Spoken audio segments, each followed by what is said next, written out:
we are all designed to work at this amplified level. This isn't all of us. Flow's universal. So this happens for all of us. We can all get here.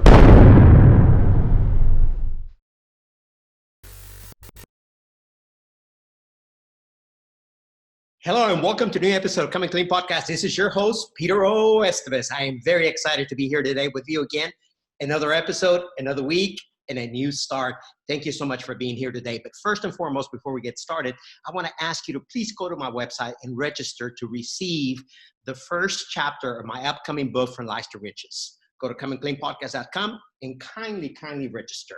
Now, let's go on with the show. Our guest today is an incredible human being, Steven Cutler. Steven Cutler is a New York Times bestseller author. He's an award-winner journalist and the executive director of the Flow Collective. He's one of the world's leading experts in human performance. He is the author of 13 books, including The Art of Impossible, A Peak Performance Primer, The Future is Faster Than You Think, Stealing Fire, Bold, Abundance, and The Rise of Superman. His work has been nominated for 2 Pulitzer Prizes and has been translated into 40 different languages.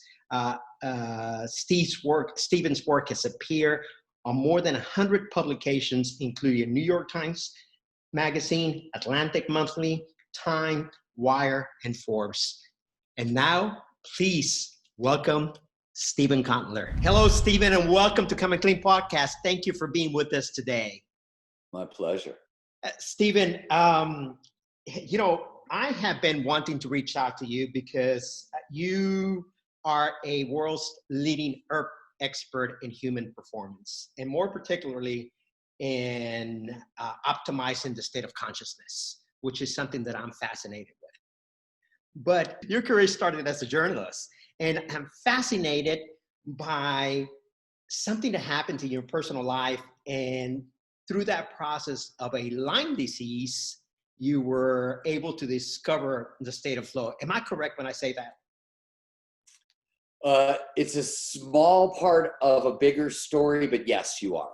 Can you take us through that story? Because I heard that story on the Joe Rogan podcast, and it really fascinated me. I have followed you for many, many years, read most of your books, and I'm fascinated by the work that you do. Okay, let me back it up. 5 years before the story I told on Joe Rogan, just to put it in context. I became a journalist in the early 1990s. And I was interested predominantly, I covered everything because I just wanted to make a living. So anywhere there was a story and I could work, I went. But I was really good at covering 2 things: science, specifically neuroscience and psychology, but hard science topics really intrigued me, and action sports, surfing, skiing, rock climbing, snowboarding, and the like.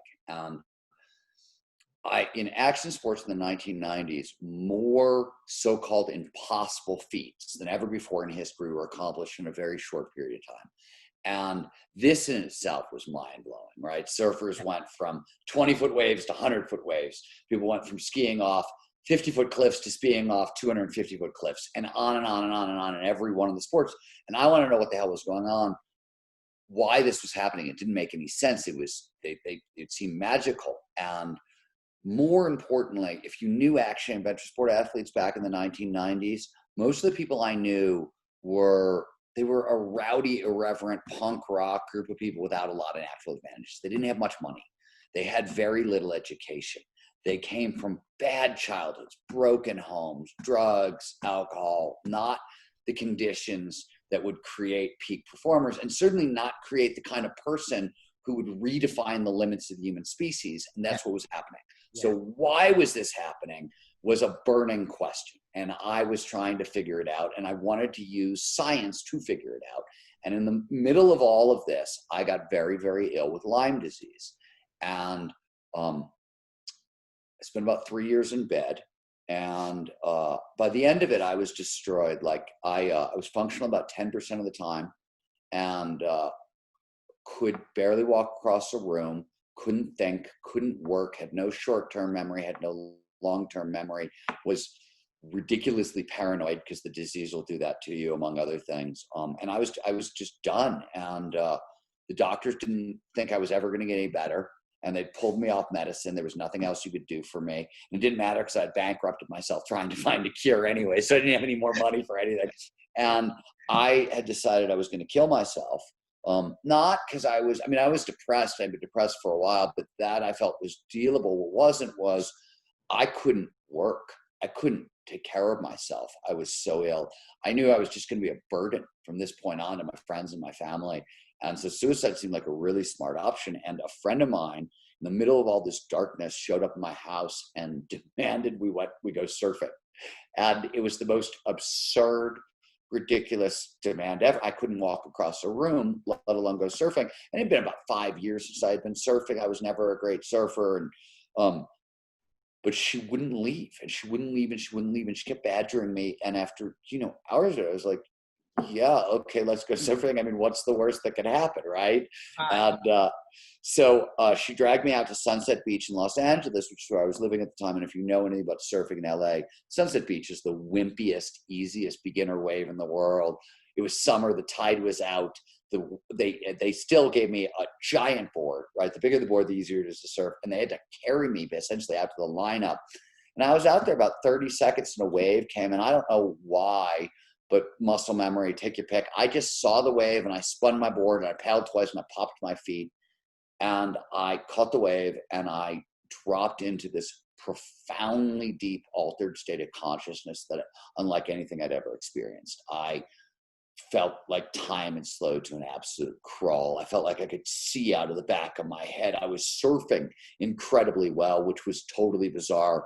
Weird. There was no pain in my body. For the first time in 3 years, I could move my body. And the best part was the depression, the anxiety, the paranoia, all of it, like my head was clear. I could think. I felt like I had my brain back for the first time in 3 years. And this wave was so amazing. I caught 4 more waves, same powerful altered state of consciousness. By the 5th wave, I was done. They took me home. They put me into bed. They had to bring me food for the next couple of weeks because I was so sick I couldn't walk in my kitchen. And on the 15th day, the day I could walk again, I caught a ride back to the beach. Like there's something about that experience was so compelling. I was like, fuck it, I'm doing it again. And I did it again. And over the course of about 8 months, when the only thing I was doing differently was surfing, I went from about 10% functional to about 80% functional. Wow. Right. So and you have to also understand that I was having these very profound, semi-mystical experiences in the waves. I'm a science guy. I don't have mystical experiences, right? So I'm pretty sure this was happening. Lyme's only fatal if it gets in your brain. So I was pretty sure, well, okay, Stephen, you're feeling better, but come on, man, time slowing down and seeing out of the back of your head, clearly you're losing your mind and this is the end. And so I lit out on a giant quest to figure out what the hell was going on. And what I very quickly figured out is, hey, these states of consciousness have names. They're called flow states. And thanks to a work of a scientist named Herbert Benson at Harvard, we actually knew by that point that the neurochemicals that sit underneath flow, they all that help produce the state, they all boost the immune system. And more importantly, they reset, they calm the nervous system down. They flush stress hormones out of your system. Big deal. So Lyme is an autoimmune condition. Any autoimmune condition is a nervous system gone haywire. So if you can reset it, the body's a homeostatic organism, but if you have an autoimmune condition for a while, it doesn't know where normal is anymore. So if you can flush all the stress hormones out, you get back to normal, and then you boost the immune system, and slowly over time, it reset my system. Herb Benson, the guy who did this work, has argued that he thinks this may be one of the major mechanisms under many cases of so-called spontaneous healing. And there's, since that time, there's been significant research that sort of backs this up and understands it a little bit more. But that's not the point I want to make. The point I want to make is I very quickly figured out, hey, wait a minute. The same state of consciousness that got me from really messed up back to normal was helping those action adventure sport athletes I had been studying go what from was the normal. connection right there? What was the connection? Well, so I knew from talking to the action sport athletes. So the real connection, I don't know if I've ever told this story before. So Laird Hamilton, who's one of the biggest wave surfers in the world, and is a friend of mine. I met him for the first time. I was about 27, so it was right before I got sick. He was, I think, 31, 32. He's about 5 years older than me, I think. And Laird had been talking about what it felt like to surf Jaws. And he was using what I thought was all this hippie, spiritual, mystical language to describe these experiences that, you know, he would say, I would get in this state of consciousness that allowed me to do this, and it would slow time down. So I knew, and at the time, I thought, like, at the time, honest to God, Laird wanted to write a book with me. And I said no, because I didn't know how to translate whatever language he was speaking into English to make anybody believe me. It sounded like new age nonsense. He was actually giving me, like, I'll give you an example in a second. He was giving me the most literal, accurate definitions of flow anybody has ever done. This was his definition of flow. He said, when you go there, it's always the same. It is, and you are, and that's it. And I remember when he said it to me, I thought, well, you are, and that's you are, and that's it. And what he's actually talking about is, in the science now, this is a big, important question in flow research, which is every state of consciousness you experience is varied. You dream all the time. You have different experiences in dreams. You can take psychedelics. You can have all kinds of different experiences in psychedelics. You can be happy or sad or angry, and these are radically different experiences. But flow is literally always the same. We experience the state as the same. When you go there, it is always the same. Laird was right. He's just describing literally the experience of it, and it's a giant scientific puzzle. People like Martin Seligman, the founder of kind of the positive psychology movement, has written about this in his book, Authentic Happiness, about this very question. And I've written about it in Rise. So, like, I didn't know that at the time, but once I had the experience and was having it deeply, it took me a while. You have to understand, my memory was screwed up. So, like, I was already, like, investigating this, and suddenly I was like, wait a minute, didn't Laird say, and I called him, and, like, I was like, dude, remember all that hippie stuff you said to me? He was really mad. He didn't, you know, because he doesn't think of himself that way, and he really isn't. But I made him say it again, and I was like, oh my God, you're describing my experience. And that's where I started really putting it together. So what is flow, and how do we tap into it? How do I tap into it? So I'll give you a quick definition of flow, and then you tell me how deep you want me to go into the definition. The quick definition: scientists define flow as an optimal state of consciousness when we feel our best and we perform our best. Doesn't get us very far. The next level down is flow refers to any of those moments, and we've all had this experience a lot. Total absorption, complete concentration on the task at hand. You get so focused on what you're doing, everything else just seems to disappear, right? Your sense of self will sort of vanish. You'll get really quiet. Time will pass strangely. It dilates. More frequently, what most of us experience is like 5 minutes go by, or 5 hours go by in like 5 minutes, right? We sit down to write a quickie email. You look up an hour later, you've written an essay, and you're like, what happened to the time, right? That's time dilation. Other side of it, sometimes, occasionally, time will slow down, which is what happened to me in the waves, but it passes strangely. All aspects of performance throughout this experience go through the roof, both mental and physical. That's sort of a broader sort of look at flow. Psychologists define flow by 6 core characteristics: complete concentration in the present moment, the vanishing of self, time dilation, a sense of control, feeling like you can control things that normally you can't exactly control. Like me as a writer in flow, suddenly I have command of my sentences that I've never, right? I'm suddenly Hemingway, right? Then I'm like, oh, it must be flow, right? If I'm Hemingway, it must be flow, kind of thing. So a couple others. Neurobiologists, the work I really do at the Flow Research Collective, and our focus is to define flow by specific shifts in neurochemistry, neuroelectricity, neural anatomy, which parts of the brain are active and inactive, and networks, like the whole systems of the brain that talk to each other. And then there's a bunch of physiological correlates. And just to, like, I won't go into them, but we have an idea of what your heart rate does. We know, in fact, it's not 100% proven, but it appears that your frown muscles are paralyzed in flow and your smile muscles are hyperactive. That, by the way, doesn't mean that you are never unhappy in a flow state. That's one of the things about flow that's very constant. It's always immensely pleasurable. But that lack of frowning is actually a reflection of one of other flow's core characteristics, which is this feeling of effortless effort, right? You're getting a tremendous amount done, and it's really hard, but it doesn't feel like it. It feels like you're being propelled by forces that are greater than yourself, kind of thing. That's known as effortless effort. We understand the neurobiology of it. It actually, when we're frowning, that's an expenditure of effort. When you're frowning, it doesn't mean you're in a bad mood. It means you're trying really hard. By the way, if my wife could figure this out, I would have such less problems. It doesn't matter. She's like, honey, you're frowning. What did I do? No, I'm concentrating. I'm focusing. I'm not really frowning. Yes. Yeah, but anyways. So how do we get more of it? How do we get more of it? How do we tap into it? And there's one question that goes along with yourself that I want to ask along that question line is, you said the sense of self, you let go of that sense of self.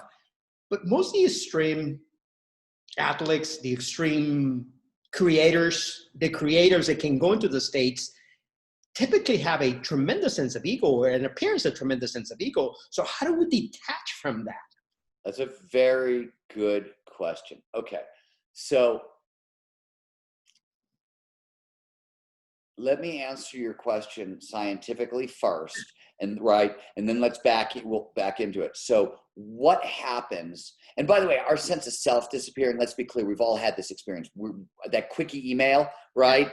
You sit down to write that quickie email, and maybe your sense of self doesn't disappear, but you pop into consciousness and you forgot you had to go to the bathroom, right? You're like, oh my God, I got to use the toilet, and you rush to use the bathroom, right? That's your sense of body fading away. That happens because our sense of self is generated by the prefrontal cortex, part of the brain that's right back here. There are certain activities that shut this part of the brain down. You need it for a lot of things, but for tasks that you've automatized, where you've learned this, really have expertise and can perform the tasks automatically, that's what happens in flow. Flow is when we've automatized all these skills and they all snap together and execute them all at once, but the conscious mind doesn't interfere. So there's a lot of different sort of ways to do that, but the simplest way, there are 22 flow triggers. You want more flow in your life? This is your toolkit. There are 12 triggers that work for individuals. There are 10 triggers that work for groups that wanted to get into group flow or team flow, right? A fourth quarter comeback in football, or a great brainstorming session, or an improv comedy troupe where everybody's just cracking everybody up, right? That's group flow, team flow. And by the way, when I say we have 22 triggers, there are probably way more. That's what has been discovered so far, right? So all of the triggers seem to do the same thing. They drive attention into the present moment. Flow follows focus. It only shows up when all of our attention is right here, right now. If I were to explain it neurobiologically, one level down, I would say, hey, these triggers either drive the neurochemicals dopamine and norepinephrine, or norepinephrine in the system. These are both focusing chemicals. They do a bunch of stuff, but they drive focus. In fact, if I combine norepinephrine and dopamine together, I have the cocktail known as romantic love. So we've all fallen in love before. Think about how much attention you pay to your girlfriend, boyfriend, like when you're right, you're like, I can't stop focusing on you. That's what drives us into flow. Or these triggers lower cognitive load, which is all the crap you're thinking about at any one time. And if I lower cognitive load, I free up energy, and you can use it for attention.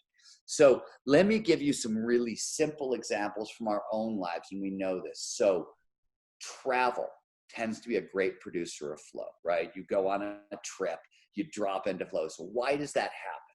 Well, it happens because novelty, whenever we encounter anything new, produces dopamine. When we encounter unpredictability, right, which you get when you travel, right, you don't know what's going to happen next because you've never been there before, that produces dopamine. When you get complexity, so like you look up at the perceptual vastness of the night sky or the Grand Canyon, or, you know, I love looking at city landscapes at night and looking at all the lights and thinking behind that light, there's like a human being whose life is as thick as my own, and that like all their shit is as important to them as my stuff is to me. And like you're like, oh my God, look at these millions of lights, and those are lives, and like that kind of stuff. That triggers dopamine. So when we travel, we get a lot of that stuff. So how do I use this in my own life? For example, I have to read a lot of books like this, okay? These are not fun. They're really rewarding, right? But they're not fun. Yes. And so flow does a lot of different things in the brain. It's useful for a lot of different things. It amplifies motivation and productivity, and it also accelerates learning. So quick shorthand for how learning and memory work in the brain: the more neurochemicals that show up during an experience, better chance that experience will move from short-term holding into long-term storage. Flow is this big neurochemical dump. So you have really good retention. In studies running by the US Defense Department, soldiers in flow learned about 240% faster than normal. It's a big boost. So when I have to read The Cognitive Neuroscience of Attention, the second edition, by the way, let me be clear. When I discovered the first edition, there was a second edition and they changed all the studies and I had to reread the damn textbook a second time. I was less than psyched. So to make it easier on myself, when I have to read a bunch of neuroscience textbooks, I go to another city, or like it could even be like a couple towns away. I rent a hotel room with a balcony. I sit on the balcony and read my books, and I look out at a vista that is wide and a little awe-inspiring. So I'll go someplace where I'm looking at the mountains or whatever, and I get novelty, complexity, unpredictability. Those increase dopamine. So as I'm reading, I've got more dopamine, much more focus. Right? I start encountering more novelty, more complexity, more unpredictability. It goes up. Insight, where you link two ideas together, right? When you have that experience of pattern recognition, that also produces dopamine. You've done a crossword puzzle or Sudoku, get an answer right, that little rush of pleasure, right? Oh, I feel better. That's dopamine. So when you're reading a textbook like this, in the beginning, you want the novelty, complexity, and unpredictability because it's giving you a little more dopamine. It's a little more focus. And then you start linking ideas together, right? And that's giving you even more dopamine. The bonus here is because dopamine heightens pattern recognition alongside focus, the more you get, the smarter you get. You start noticing connections between the ideas, right? So when I read The Cognitive Neuroscience of Attention, for the first couple pages, yeah, I'm like any other guy reading a textbook. It sucks, right? But like by page 3 or 4, because I got a little dopamine in my system because it's a novel environment and whatever. By 3 or 4, oh, there's something that connects with my research on flow. What a neat idea. A little more dopamine. Then a couple pages later, another connection, a little more dopamine. And by half a chapter in, I'm in a low-grade flow state. And suddenly, I'm absorbing information in a much greater clip, and I'm having deeper insights. And right? So that's a really simple example that we can all relate to. I do the same thing if I've got like really crappy work that I don't want to do. You know what I mean? Like I'll move it to a different environment for the same reason.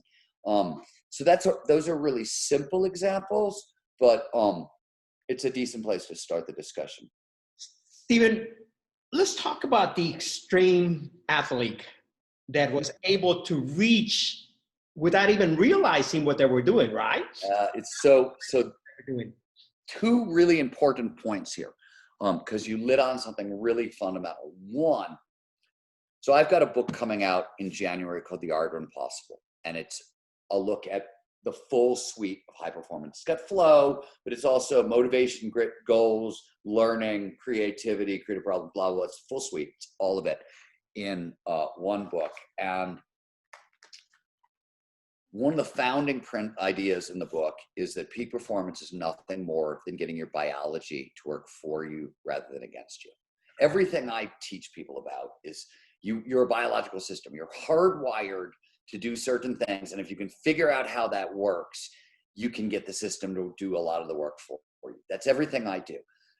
The second caveat here is that we are literally, as human beings, hardwired for peak performance. So if you are pursuing excellence, you will naturally, if you're successful at all, you will naturally move in these same directions because we are biologically, we often get in our own way, and it's damn useful to understand what the hell's going on so you have a map and blah, blah, blah. But we will move in this direction, which is why if you listen to 100 podcast interviews with dudes like me, we are all talking about the same sets of skills. It's because the biology is underneath all of that, right? Right. What we see in, that's not just, so it's not, let's be clear, what those action sport athletes did is they built their lives, their culture around Flow's triggers. That's what they did. They made values out of those triggers. and they built around them. But it's not just those athletes. Wherever you see a culture of innovation, this could be Silicon Valley today. This could be Seattle during the grunge music movement, right? This could be Paris in the 20s or Vienna in the, and so forth and so forth. Prague, Budapest, take your pick. What you're seeing is, and subcultures in a sense are really good at getting at these things. You're seeing cultures designed around flows triggers. So like if you think about action sport athletes, novelty, they perform in living environments, the mountains, the ocean, lots of novelty, lots of complexity, lots of unpredictability. Risk is another flow trigger, right? Same thing in the wild environment. Insight, when you're skiing down a slope at 50 miles an hour and you notice that the slope curves a little bit that way and you can use it as a launch pad to throw a really interesting trick, that's pattern recognition. You're linking ideas together. You're creatively interpreting the terrain. Yes. And the most important thing, they did a lot of this stuff, but I think this is what sort of set them apart, maybe more than a lot of other groups. So it used to be in action sports, or all sports, before the 1990s, fastest man or woman to the bottom in skiing, say, won. That's how you determine to win it, right? How fast could you go? And what happened in action sports is they didn't want to compete in that way. First of all, it was much more collaborative. They were interested in kind of doing something new. So creativity became a value. They were like, it was no longer the fastest guy or gal to the bottom. It was the most creative line. So they put this creativity, this insight value, this thing that demanded novelty, complexity, unpredictability, risk, pattern, all these great triggers, and they made it the center of what they did and the most important thing to them. And as a result, massively amplified the amount of flow they were getting, which massively shortened the path to mastery, which is how you saw so much progress so quickly. How does the average individual that does not have access to those type of environments is able to enter that state of flow? Well, the novelty, complexity, and unpredictability, and the reading in the foreign environment.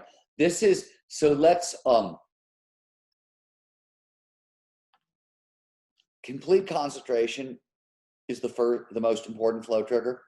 And so for knowledge workers, right? Anybody who's doing any kind of knowledge work, even if you're not, I think this is important. But what the research shows, first of all, human beings were designed to focus roughly in 90-minute blocks, right? You know how REM sleep is 90 minutes long?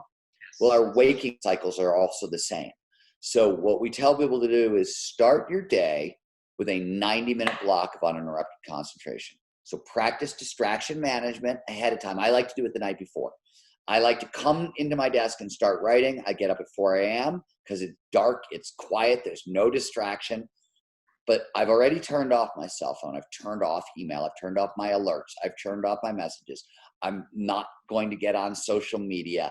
All of it's gone, right? Even my dogs are still asleep as a general rule, and that's rare. And so I've sculpted the environment to maximize complete concentration. This is the most important thing you can do. Like single most important thing you can do in your life is start your day. And if you don't have 90 minutes, cool. 90 minutes is a long time for some people. Start with 20 minutes, start with 30, start with 40. The thing about flow massively amplifies productivity. How much? Different numbers, but McKinsey, the business consultancy, did a 10-year study. They found that top executives self-reported being 500% more productive in flow. Wow. 500% more. It means you can go to work on Monday, spend Monday in a flow state, take Tuesday through Friday off, and you're going to get as much done as everybody else. Right?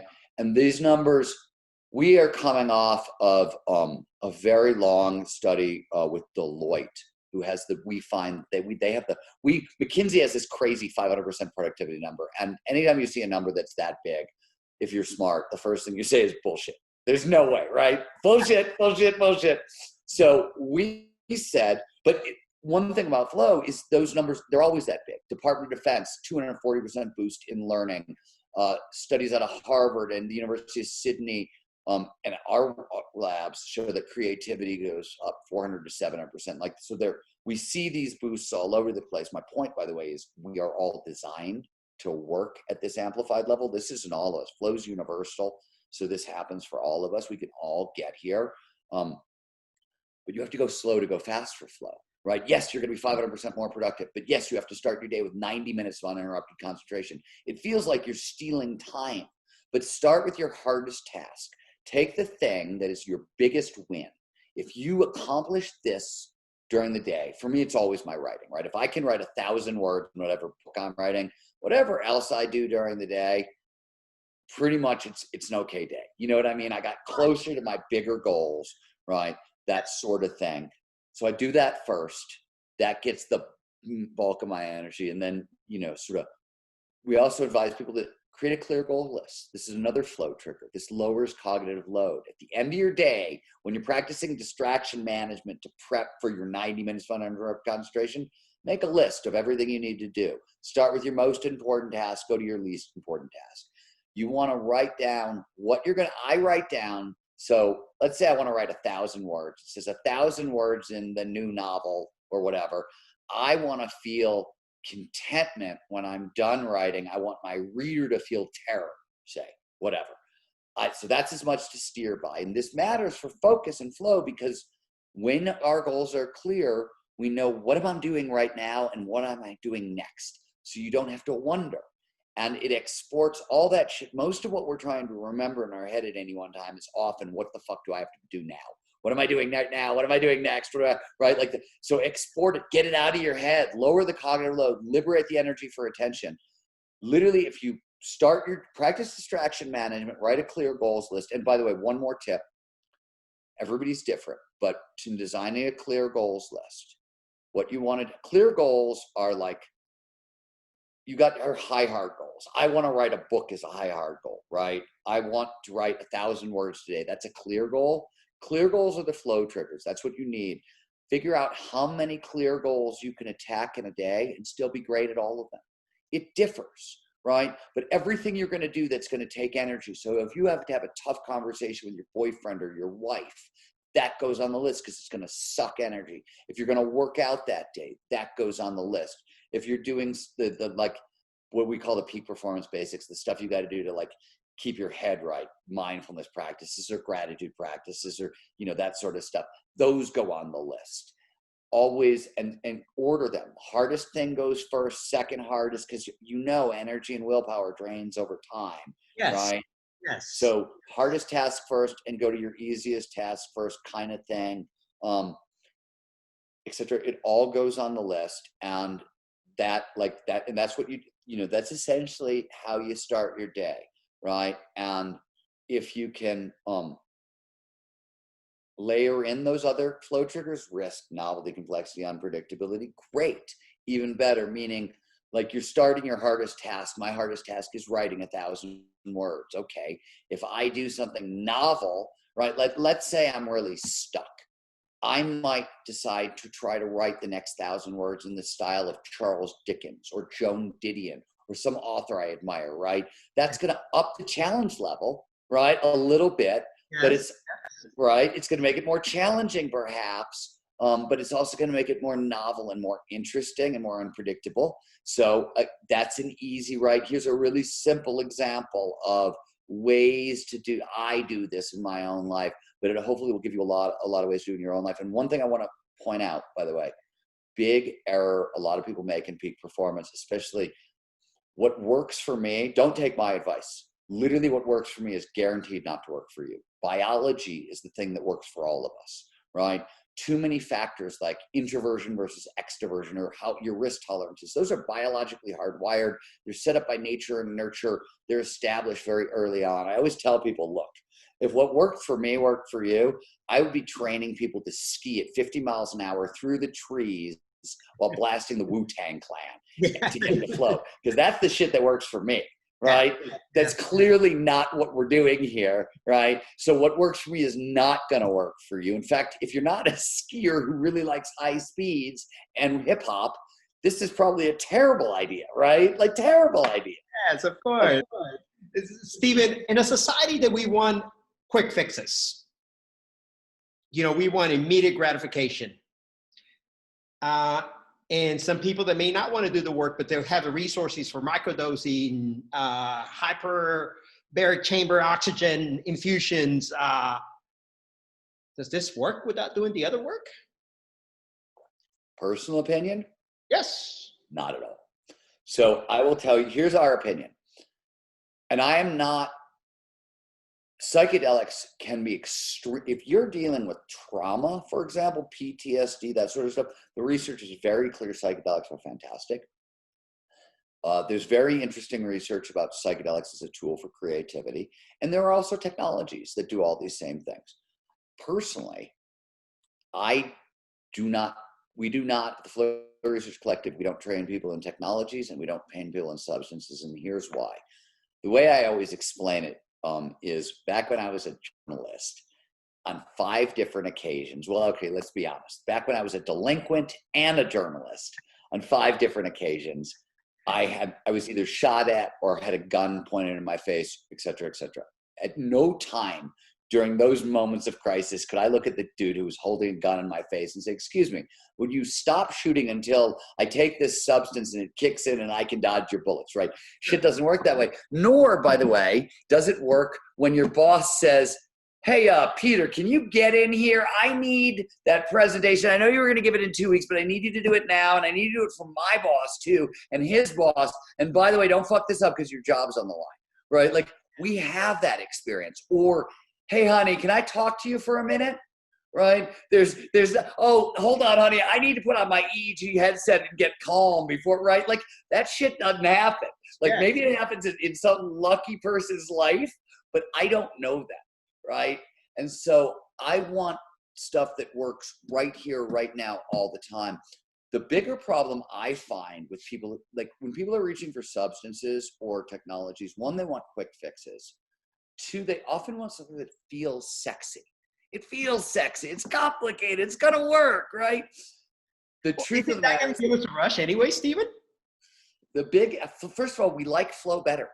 Like if you're going for a high, we've done studies. Like lots of different studies have shown that we prefer flow to any other state of consciousness. So, like, first of all, my drugs are better. First off, but right. Like the second thing is, I think the biggest problem is that novelty, complexity, unpredictability, like these things I'm talking about, they're not sexy. They're so almost disappointing in their plainness. But you have to remember, we evolved millions of years ago on the plains of Africa. This is where like this stuff got set up. Like they didn't have the technologies, they didn't have the substances. All they had is the psychological interventions, and they didn't have any like when a tiger jumped out of the bush, right? Like you had to you either dropped into flow and ran away, or you were dinner. Like right. Those are your options, man.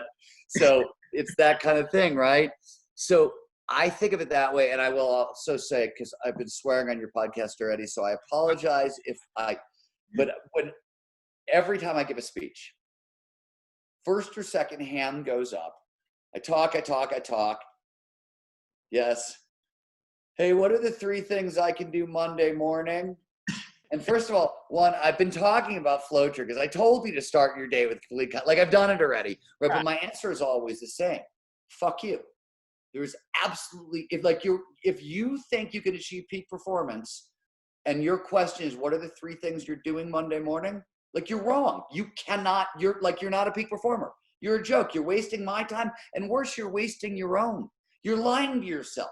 If you need 3 things to do Monday morning, because peak performance is 3 things. It's actually, by the way, if you go through the full art of impossible, in all honesty, there's a whole bunch of preliminary stuff that to get in the game, you got to do. Once it's done, as far as we can tell, peak performance is about 6 things to do every day and 7 things to do every week. That's really it. And most of those 6 things are things that are built into your day, or they're things like we already talked about. 5 minutes for a distraction management practice, 5 minutes to set clear goals, 90 minutes for uninterrupted concentration, where you can do your work, like your job work, right? Like it's not like I'm saying, give me 90 minutes. I'm saying, no, use 90 minutes to focus on your most important thing. it's actually a checklist when you're all said and done. But you have to, it's Monday, Tuesday, Wednesday, Thursday, Friday, Saturday, Sunday, repeat. And the big point is this. I spent 35 years essentially studying those moments when the impossible became possible. And there are a couple things I learned over and over and over again. One, most of us have no idea what we're capable of, because human capability is an emergent property. It emerges when we use our skills to the utmost and stretch and push on it over and over and over again. And literally, like, the science shows, I'll give you a simple example. The science shows that you've probably never played jai or cricket. I've never played jai or cricket. The science shows that I'm 53 years old. I'm athletic. I kind of know myself pretty well and what sports I like and what I don't like. Science shows that I cannot tell you in advance whether or not I will like jai or be good at it. We only can find out what we like and what we're actually good at, what our strengths are, through action. That's sort of how it works. Yes. So that's the A. And the B is the ones who discover that they're capable of extraordinary also learn something else along the way. Peak performance always works like compound interest. That's why 3 things Monday morning won't work, because it's got to be Monday, Tuesday, Wednesday, Thursday, Friday. It's not hard. The interventions we're talking about are small. They're simple. Pardon me? It's a lifestyle. They're lifestyle. Yes. Peak performance is essentially a series of sort of lifestyle choices. And they're not even huge choices, right? I mean, you got to stop doing the stupid shit, right? I mean, like, I don't often talk about like sleep, for example. The research is pretty clear. You need 7 to 8 hours of sleep a night. You need 70 hours every 10 days. And if you're not getting these things, your performance is declining, period. I mean, you can't really argue with the biology, right? And what I tell people is, like, on the physical side of the equation, on the energy side, and I don't play there very often, but there's 3 really basic rules. To maintain energy, you need 3 things in a day. You need hydration and nutrition, and they have to be high quality, right? You got to drink a lot of water, and you got to eat high quality food. Now, can I tell you, my high quality food is going to differ versus your high quality food. Diet's totally different. The third thing, this is actually kind of interesting because most people miss this one. It's actually on the energy side. People know it's important, but they don't realize it should be an energy thing, is social support. So we are social creatures. And if you think about, like, you get in a fight with your boss or your wife or your boyfriend or whatever, think about how energy draining that is, right? Like, I know, by the way, the most dangerous thing in the world I can do is go skiing or mountain biking after I've get in a fight with my wife. Like, it's a really easy way to go to the hospital. Release everything. You want to release everything, but if it can cost you so much energy, right, that you can actually get hurt. So I always tell people, like, you can screw one of those things up a day. You can mess up sleep. You get 5 hours of sleep, as long as your hydration and nutrition is nailed and you get great social support, and that night you get 7 to 8 hours, right? Like, you can do that. You can screw up one a day. You can fight with your boss, as long as your hydration, nutrition, and sleep was right. You can't sustain it. You should have all three of those every day if you can get them, but you only get to screw up one a day and actually still perform at your best. So, like, you got to do some of the stupid stuff along the way, but, like, it's generally 6 things to do every day and 7 things to do every week, plus the obvious stuff. Stephen, tell us about your upcoming book. Art of Impossible. It is really a book about how anyone can level up their game significantly. It's flow, and first of all, it's a how-to. It's a big think how-to, which is not often done. And as a writer, I can tell you, for good reason, it's very damn hard to do it. I don't necessarily know if I ever want to do it again, but I will tell you that it is literally it's everything I've learned about how to tackle impossible challenges. And I'm not, so there's, and let's be clear on, when I talk about impossible, there's capital I impossible, 4-minute miles, or cultural impossibles, Rosa Parks sitting at the front of the bus, right? Like, there's that. But there's also what I call small letter I impossible, those things we think are impossible for us, right? And so, for example, I grew up in Cleveland, Ohio. I wanted to be a writer. I didn't know any writers. I didn't know how to become a writer other than like putting letters in a row on the page, right, for day after day. I knew nothing. I had no idea. And what I mean by impossible is there's no clear path from A to B. And statistically, very, very, very poor chance of success, right? Like 0.00005% of all people who set out to be writers actually, like they say less than 5% of published authors make royalties. Right. That's another way of saying less than 5% of published authors get paid, right? So like, that's an impossible. Is it capital I impossible? No, but for me, it was a small I impossible. Rising out of poverty is a small I impossible. Overcoming deep trauma, becoming world-class at whatever it is that you do. These are all small I impossibles, right? Where to do it, we're going to have to exceed our expectations, exceed our limitations, and really level up our games. And by the way, if you're interested in capital I impossible, I will tell you, after 30 years of studying this, there are occasional exceptions where somebody like Alex Honnold sets out to climb Half Dome, right? Where that happens, right? Free solo Half Dome. But as a general rule, and this is also true for Alex, the way you get to capital I impossible, if that's your ambition, is you tackle small I impossible after small I impossible after small I impossible. And eventually, somehow, you end up tackling capital I impossible along the way, right? I'll give you a simple example. Laird Hamilton surfed the Millennium Wave. You can Google the Millennium Wave. It's considered one of the like most game-changing feats in surfing ever. Yes. It was a rogue wave. It was 3 times the size. It was 2 giant waves stacked on top of each other that happened to hold open its size. It happens like once 100 years. But he had been surfing big waves and surfing big waves and surfing big waves and surfing big waves and gone from 2 to 4 feet to 6 feet to 8 feet to 10 feet to 12 feet to 20 feet, right? He had done all that. And so when he was at Chopo that day and that wave showed up, he could surf it. That's how you get to impossible, right? But don't kid yourself. Like the first time Laird towed into a wave at Jaws and it was 20 feet tall, that was an impossible for him, right? Like all of those things were impossibles all along the way. And so the book is really a how-to playbook to go big. And the last sort of like thing I will tell you, because this comes out of the research too. There are 9 major causes of depression that are sort of known. Genetics is one of them, right? Like that is one of them. And there are some environmental conditions that can cause it. But the other 7 basically are us not living up to our potential. Wow. They really are. They really are. If you look at like, so one of the things we talk about, like we know, for example, if you're interested in tackling the impossible peak performance, you want all your major intrinsic motivators, curiosity, passion, purpose, autonomy, mastery, you need them pointed in the same direction. What I mean by that is that if you want, the curiosity is the basic building block of attention, basically. If you want passion, it's multiple curiosities intersecting. If you want purpose, it's passion plus a cause greater than yourself. Once you have purpose, you need the autonomy, the freedom to pursue your purpose. And once you have autonomy, you need the mastery, the skills to pursue your purpose. Those are our 5 biggest biological motivators, intrinsic, internal motivators, and they all are designed to be pointed in the same direction. When you have for example, lack of meaningful work in the world, a lack of purpose or passion, it's one of the major causes of depression. We are designed to work in a certain way. We're designed to perform at our best.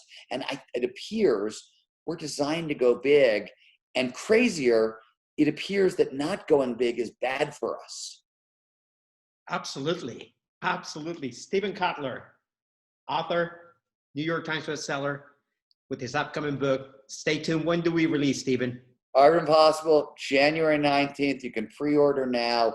And remember, nothing says I love you like the Art of Impossible. There you go. Where can people find you in social media? You can find me on social media, Steven_Cottler, on Twitter, Facebook. Twitter, if you actually want to talk to me, find me on Twitter. If you want cool and inspiring shit, find me on Instagram. But mostly you should find me in my books and get off social media. Come on, people. The incredible Steven Cutler. Thank you. Thank you. My pleasure, Peter.